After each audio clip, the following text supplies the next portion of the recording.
എനിക്കറിയില്ല, എന്റെ അവിടെ സെറ്റിൽ ഇരിക്കുമ്പം ഷാരിസ് ചേട്ടൻ എന്നെ ആക്ച്വലി വിളിച്ചത് ഫസ്റ്റ് ടേക്ക് ആർട്ടിസ്റ്റ് എന്നാണ് വിളിച്ചത്. എനിക്ക് തോന്നുന്നു 99% ഓഫ് ദ ഷോർട്സ് ഞാൻ ഒരു 1 to 2 ടേക്സിൽ ക്ലിയർ ചെയ്തു.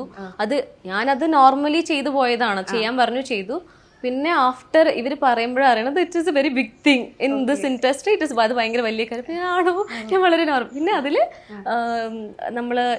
ഞാൻ ഭയങ്കര ഹെവി ഫീവർ ആയിരുന്നു. അപ്പം അതിൽ വന്ന് ദിലീപേട്ടനത്തെ ഷൗട്ട് ചെയ്യുന്ന ഒരു സീനും ഈ പ്രാങ്ക് ചെയ്യുന്ന സീനിൽ എനിക്ക് സൗണ്ട് ഭയങ്കര, അപ്പം എനിക്ക് സൗണ്ട് വരില്ല, കാറ്റ് മാത്രമേ വരുന്നുണ്ടായിരുന്നുള്ളൂ.